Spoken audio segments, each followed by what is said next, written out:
Bab 4. Penjelasan, kenapa aku harus membuat penjelasan? Ucap Harvey dingin. Pertama, Mandy adalah istriku. Tolong jangan ganggu dia. Jika kau mau berbuat gaduh, lakukan di tempat lain. Kedua, jika istriku menyukai bunga mawar, aku belikan itu untuknya.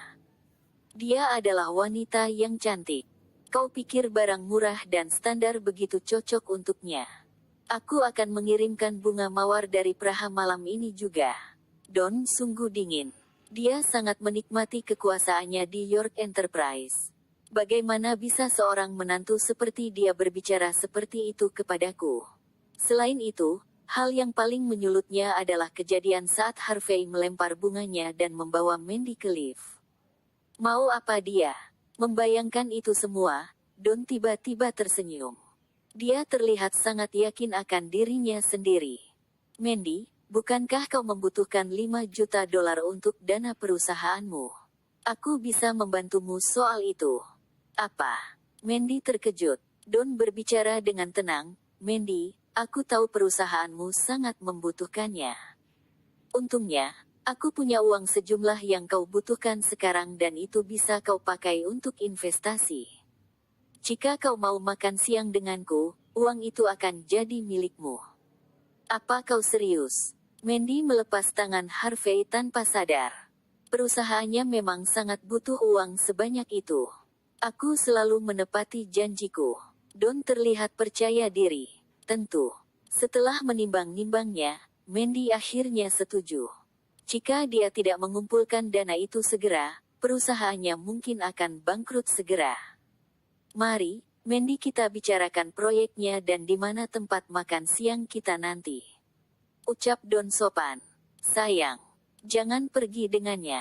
Sebelum Mandy bicara, Harvey menatap Don dengan amarah.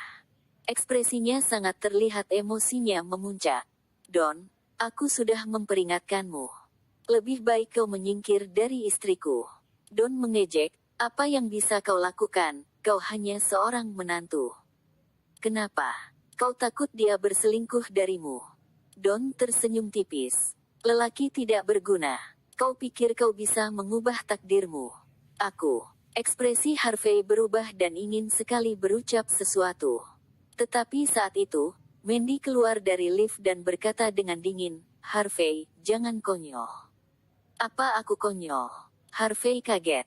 Kau tahu betapa pentingnya investasi ini untukku. Mandy memandang Harvey kecewa. Jika kau lebih mampu aku tidak akan bersikap begini. Dia menghela nafas dan mengikuti Don keluar lobi. Lalu dia masuk ke mobil BMW-nya. Sayang. Melihat Mandy yang naik ke mobil Don, dia bergegas mengejarnya. Lalu berkata, sayang, jangan pergi dengannya. Aku punya uang sebanyak itu.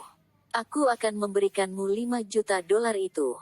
Harvey, kenapa kau tidak cari kerjaan saja? Jangan berhalusinasi di sini. Mandy menghela nafas. Tapi, Harvey hampir berucap lagi. Don segera mendekatinya dan menepuk pundaknya. Ada apa? Kau mencari pekerjaan untuk orang tidak berguna sepertimu. Kebetulan sekali, perusahaanku butuh tukang bersih-bersih. Kau mau mencobanya? Kau akan dibayar sekitar $200 setiap bulan. Aku akan membayar $50 sebagai subsidi karena demi membantu Mandy. Bagaimana? Don sangat serius. York Enterprise adalah perusahaan yang dimiliki keluarga York. Tidaklah mudah untuk masuk ke perusahaan seperti York. Jangan hilangkan kesempatan emas ini. Kau harus pikirkan baik-baik. Harvey menepis tangan Don dari pundaknya. Aku tidak butuh. Oh, tidak bersyukur sekali kau, Harvey. Don menggelengkan kepalanya heran. Tak menghiraukan itu, dia segera masuk mobil BMW-nya karena jengkel akan sikap Harvey. Sayang, jangan pergi. Aku sungguh dapat membantumu dengan uang $5 juta itu. Harvey tidak menyerah dan memandang Mandy, berharap bahwa Mandy akan berubah pikiran. Sayangnya, Mandy mengabaikannya. Harvey, berhentilah berteriak. Sebaiknya berhenti berhayal karena kau memang miskin pada kenyataannya. Don membuka kaca dan tersenyum menghinanya. Kau mau bantu Mandy dengan apa? Uang. Kau tahu CEO dari York Enterprise.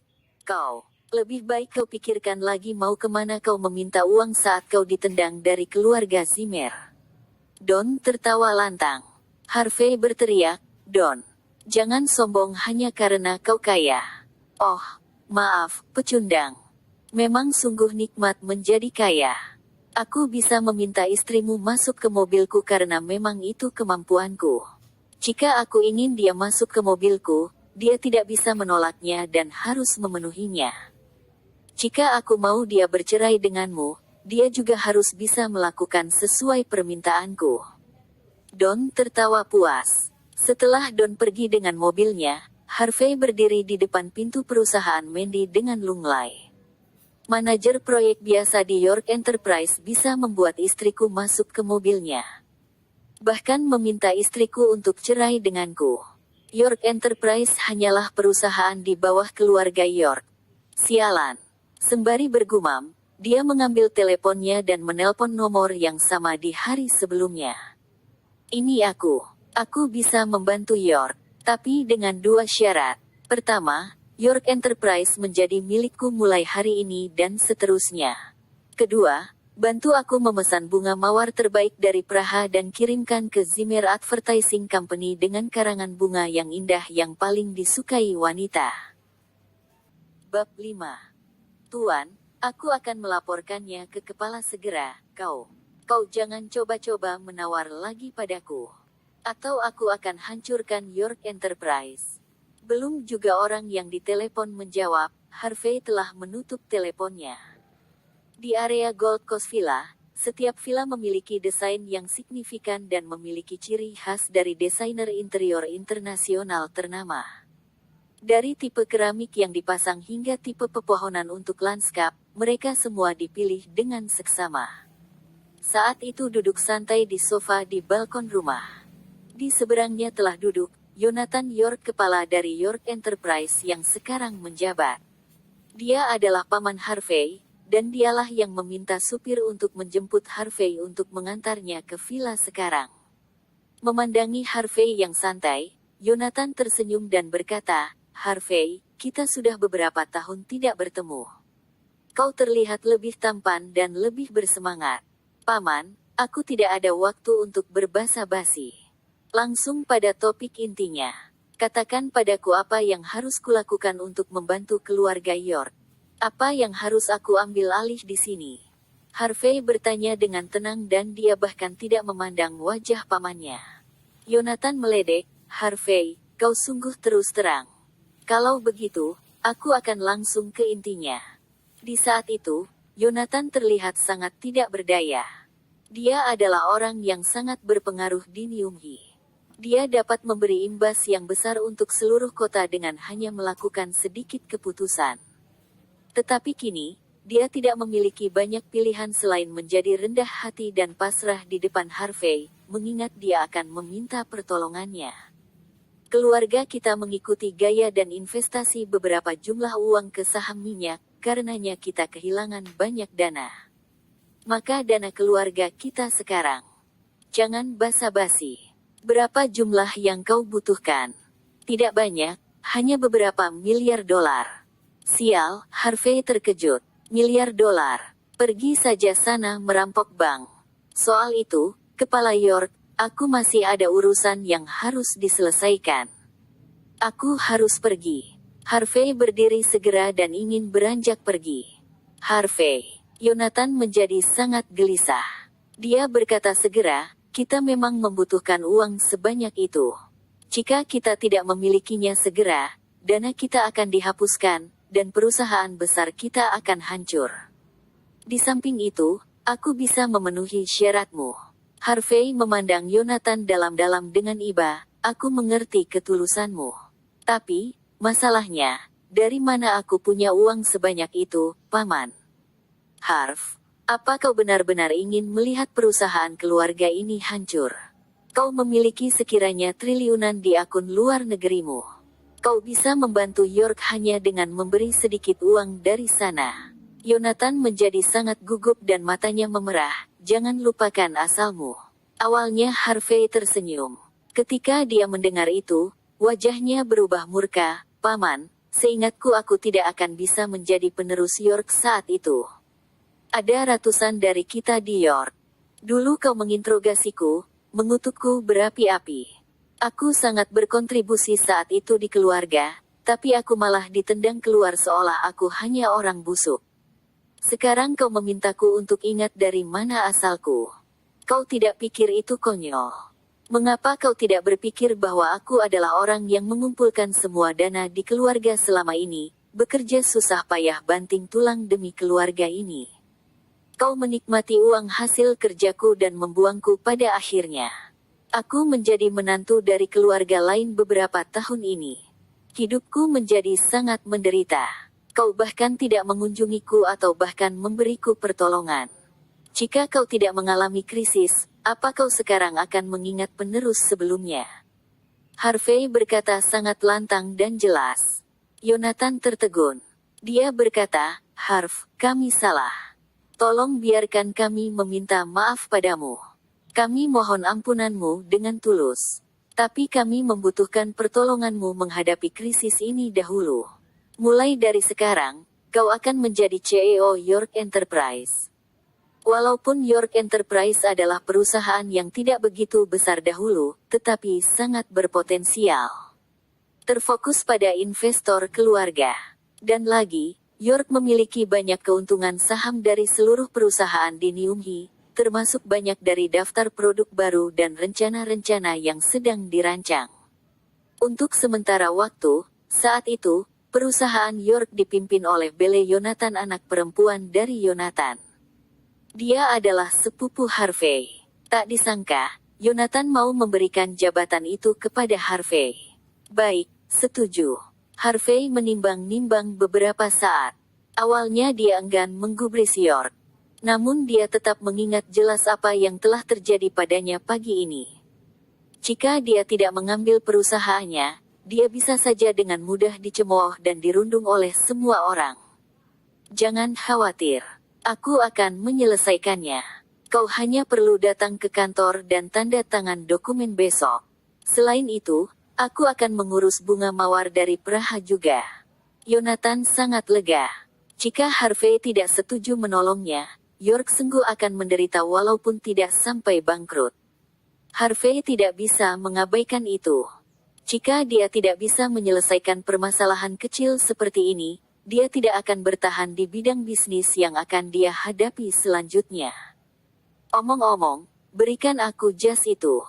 Harvey beranjak keluar, tetapi dia melihat jas baru dari sofa duduknya dan matanya berbinar-binar. Dia berencana untuk menghadiri pesta reuni kuliahnya malam ini dan dia tidak punya ide baju apa yang ingin dia kenakan karena tidak memiliki baju bagus. Terlalu malam untuk membeli yang baru, jadi dia melihat jas Yonatan dan meminjamnya. Ah ini, ambillah jika kau suka, hanya sebuah kado dari Armani, masih ada label harganya. Yonatan mengangguk. Walaupun jas itu mahal, tetapi tidak seberapa dibandingkan dengan miliaran dolar miliknya. Bagaimana mungkin kepala York peduli soal itu? Harvey tidak berpikir banyak soal itu. Dia segera mengganti bajunya di ruang ganti.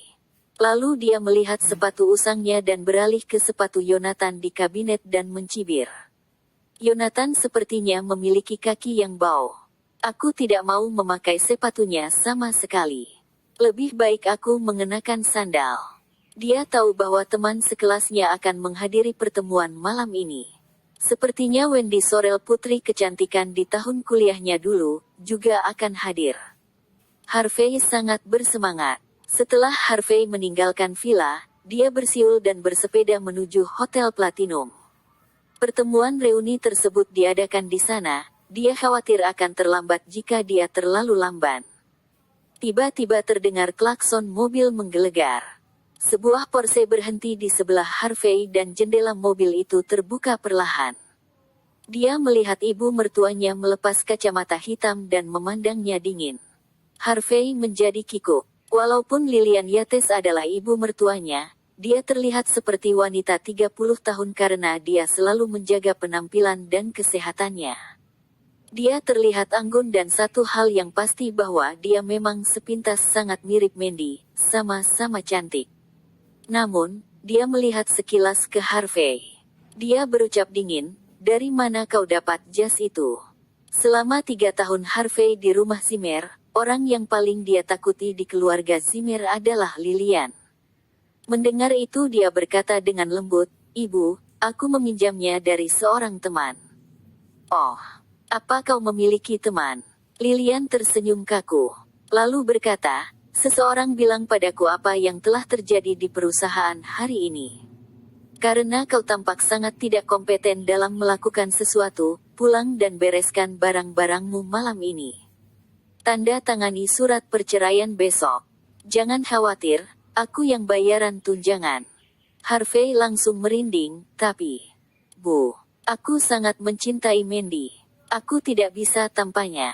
Mendengar itu, Lilian tertawa dan berkata, "Tidak usah panggil aku, Ibu. Aku tidak pantas menjadi ibumu. Jika aku memang menjadi ibumu, aku yakin para leluhurku akan sangat frustasi. Di samping itu, kau bilang mencintai anakku. Bagaimana bisa kau mencintainya tapi kau hanyalah orang tidak berguna? Apa kau sadar, kau sudah menghancurkan masa-masa penting dalam hidup anak perempuanku selama 3 tahun ini. Barusan saja, Don meneleponku. Dia bilang dia akan membayar jutaan dolar sebagai hadiah pernikahan asalkan aku memberinya restu dan memperbolehkannya menikahi Mandy. Kau tahu berapa banyak? Aku yakin kau tidak akan percaya." Bab 6. Don. Harvey tertegun.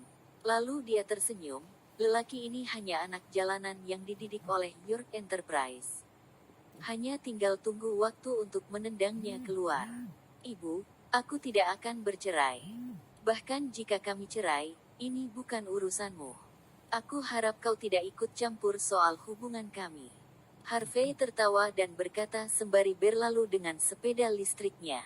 "Harvey, kau bukan siapa-siapa." Lilian tersulut amarah.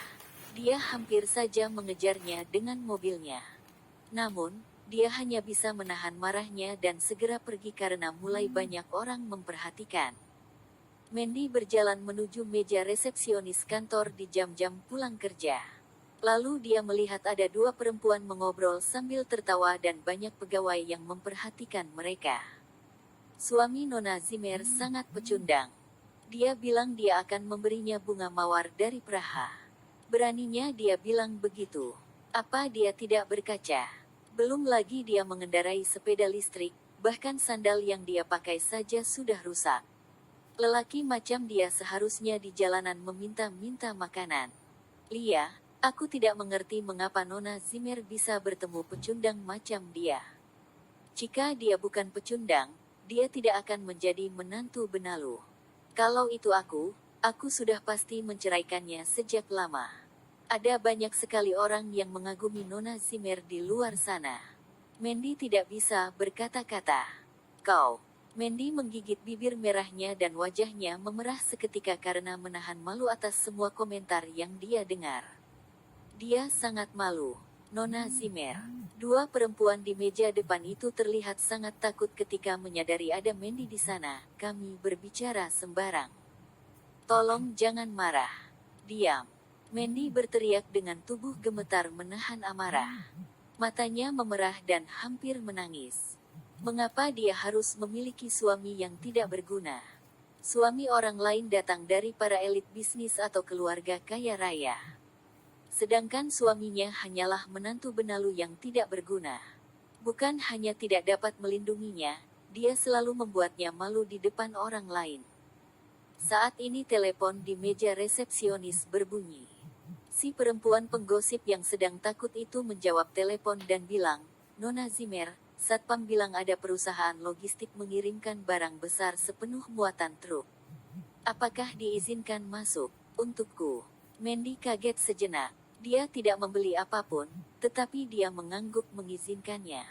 Segera setelah itu, masuklah seorang lelaki tampan dan elit mengenakan jas.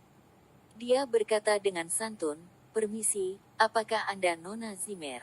Ini adalah paket pengiriman ekspres global yang kami jalankan."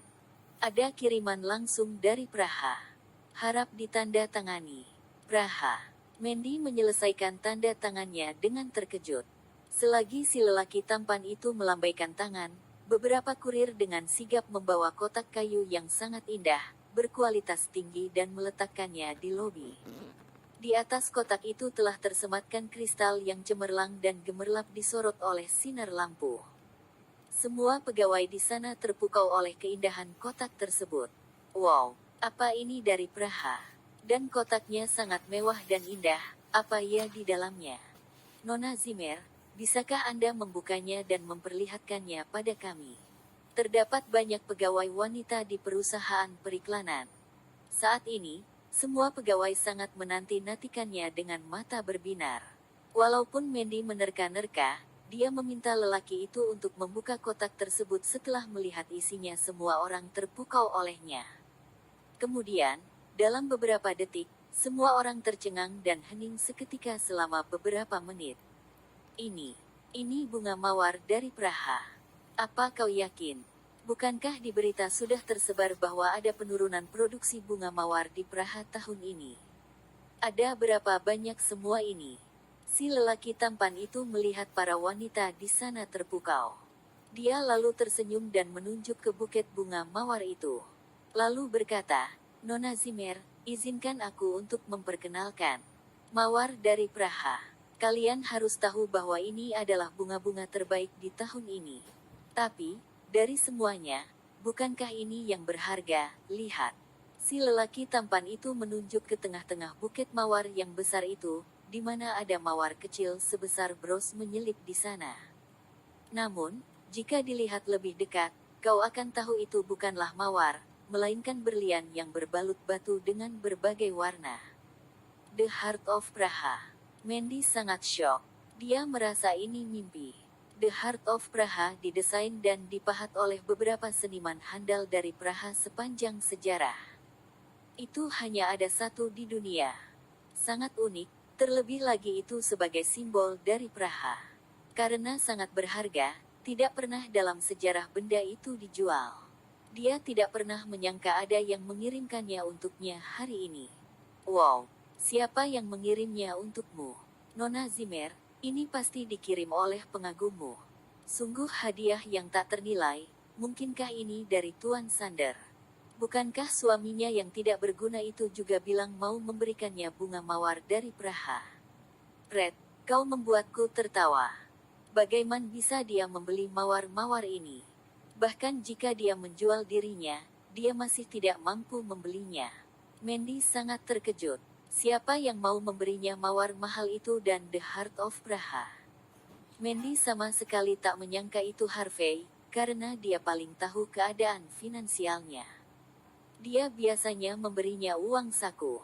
Dia tidak mungkin bisa membeli mawar biasa, apalagi mawar dari Praha ini. Dia tidak mungkin mampu membelinya. Apa mungkin dikirimkan oleh Don? Hati Mandy penuh dengan ketidakpastian, semua terasa campur aduk. Malu dan bimbang. Di Nyunggi, Hotel Platinum Hotel ini juga termasuk lokasi yang terkenal selalu disewa untuk acara hiburan besar se-Nyunggi dan harganya juga tidaklah murah. Sudah menjadi pengetahuan umum bahwa orang yang menyewa di sini adalah orang-orang kaya raya yang memiliki pengaruh besar. Karenanya, banyak mobil mewah yang parkir di gerbang depan hotel tersebut. Kali ini, kampus tempat Harvey kuliah yang mengadakan acara di sini. Harvey bersenandung lagu dan memarkirkan sepeda listriknya di tempat kosong dekat gerbang. Walaupun dia telah kaya raya sekarang, dia adalah orang yang suka bernostalgia. Sepeda ini sudah menemaninya di kala senang dan susah selama 3 tahun.